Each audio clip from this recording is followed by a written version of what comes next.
Hello again. David Syme here again, securities attorney and SEC registered investment advisor. Today we are going to talk about SPACs.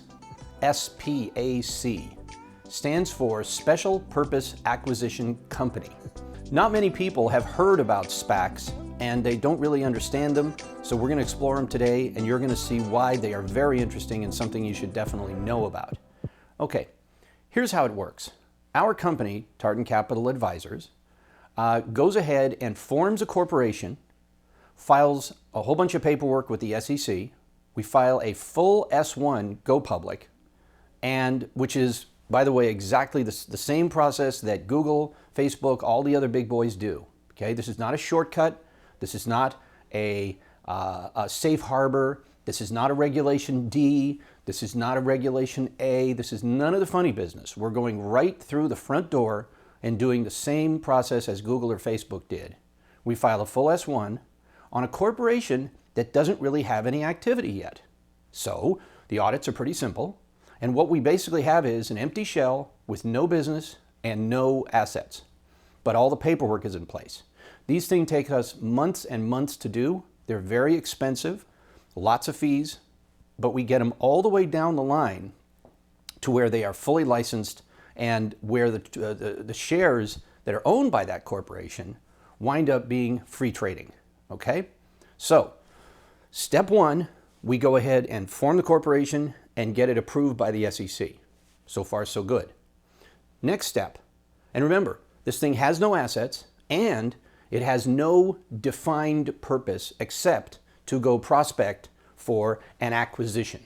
Go find some private company that makes tires or donuts or whatever and be ready to drop that company, that asset, into the shell that is already active, that is already fully licensed.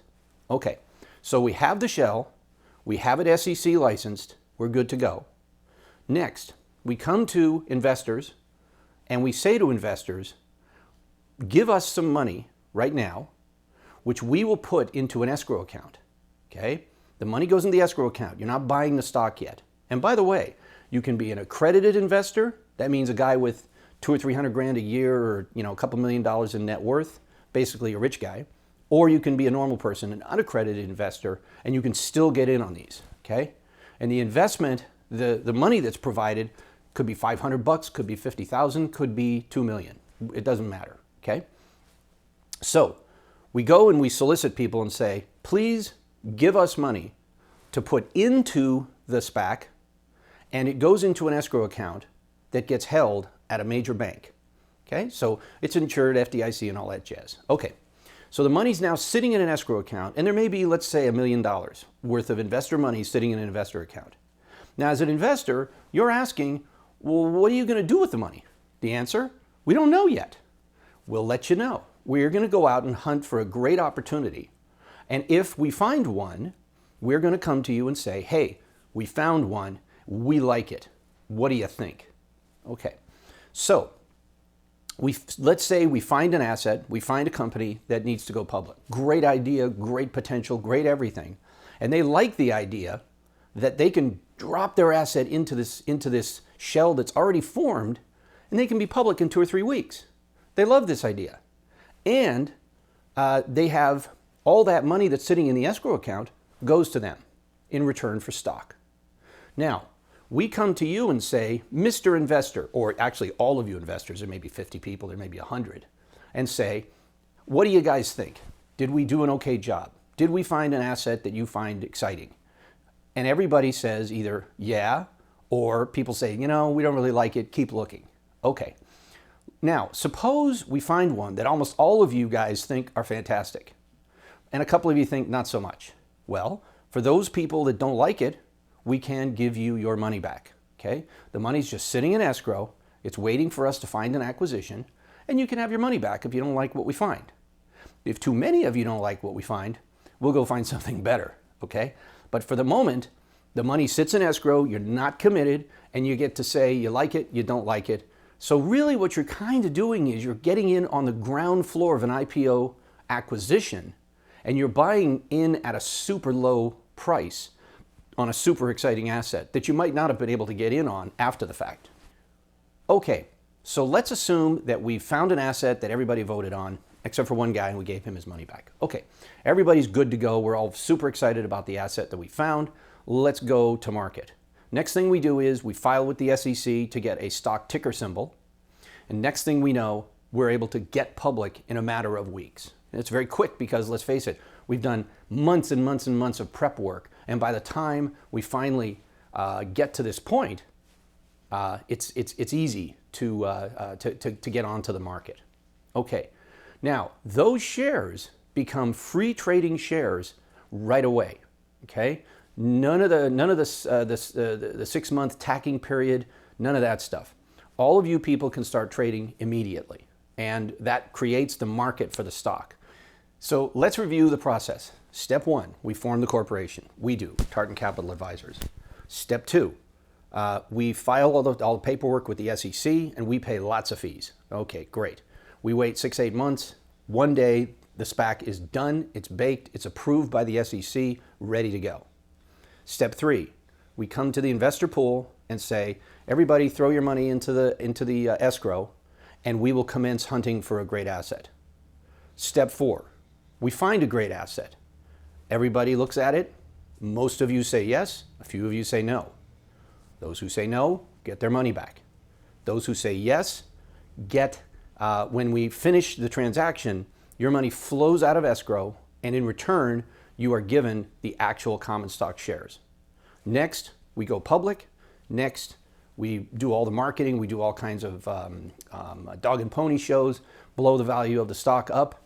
You guys are holding the stock. You can sell it, you can hold it, you can do whatever the heck you want with it, but you're in before the ground floor. You're in way below the ground floor. And that's why people invest in SPACs. Now, the SPACs can hold any amount of money. The escrow could fill up at 100,000, or it could fill up at $1 million, or it could fill up at $5 million. It depends on how we set up the corporation at the beginning and what we told the SEC we were going to do. So, some SPACs fill up quickly, and some SPACs might have a $5 million reservoir, and we might be raising a lot of money for a while to fill up the SPAC and to get it fully sold out. Next, I'd like to talk about using SPACs as an investment strategy for a hedge fund, a private equity fund, a family office, or other sort of larger scale investment entity. A SPAC actually could become a great component of an investment strategy for a fund.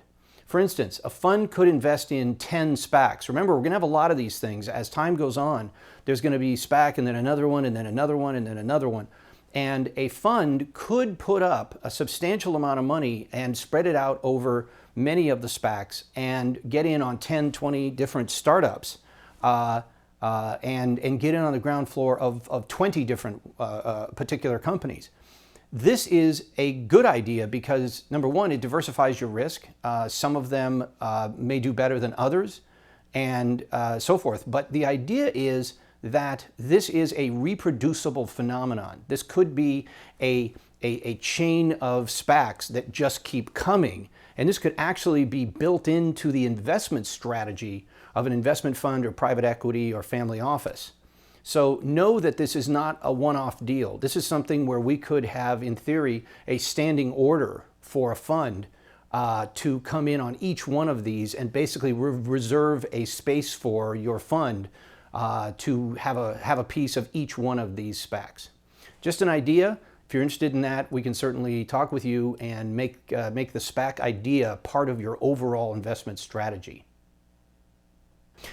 I wanted to highlight the difference between a SPAC and a reverse merger. A reverse merger is sort of an old school idea that really isn't used much anymore, but the idea was that a company would go out, be certified, be registered with the SEC as, let's say, a beer brewery.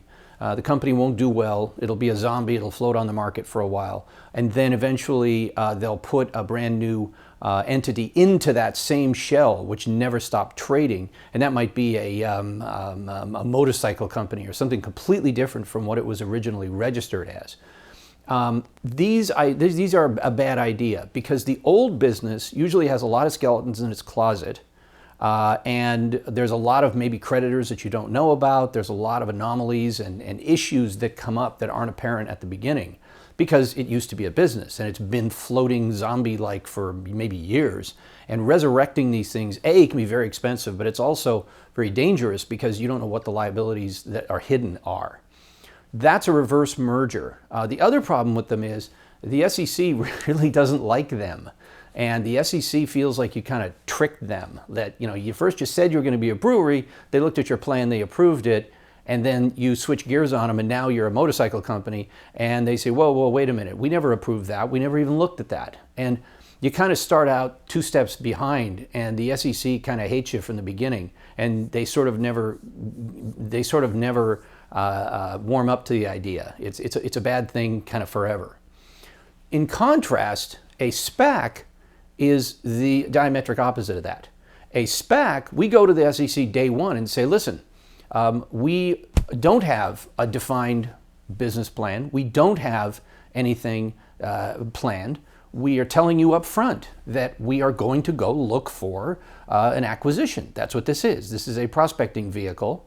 And when we find something, we will file a Super 8K, which basically says, here is a significant change in the business, and we are hereby notifying you that we have bought a company that we're going to put in here. And the SEC is happy with that. The SEC thinks that's a great idea. They feel like we were honest with them from the beginning, we gave them full information, and we did it the right way. So basically, a reverse merger is something that people used to do in the old days that was really not a good idea, loaded with pitfalls. And a SPAC is a similar idea in that you have a shell and you're dropping an asset into it, but you're doing it the correct way. You're doing it with the permission of the SEC. You're doing it with their cooperation. In fact, they encourage people to use a SPAC instead of kind of doing this tricky reverse merger thing. So for those of you that knew about reverse mergers and kind of felt like the SPAC kind of sounded like the same idea, it's not. It's the new way to do it. It's the correct way to do it. It's the safe way to do it. And it's the way that we recommend. We've never done a reverse merger and we never will. Well, that's basically the idea of investing in a SPAC. You're basically investing in something that you don't know what it is yet, but we promise that we'll find you something great. And if you're disappointed, you can have your money back. Okay, if you want to learn more about this, SPACs are regulated by the SEC under Rule 419, and you can read more about it. As always, if you need more information, feel free to contact us. We can answer whatever questions you have and hopefully help you understand this as an interesting investment vehicle. Everybody wants to get in on IPOs. Everybody wants to get the first shares of Facebook. This is a way of getting in before the assets really even mature. And that's what I call getting in almost below the ground floor.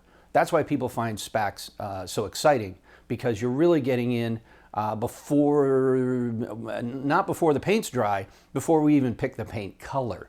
And that's a great time to be into a company. Okay. Great talking to you. I'll see you on the next video. Until then, have a great day. Goodbye.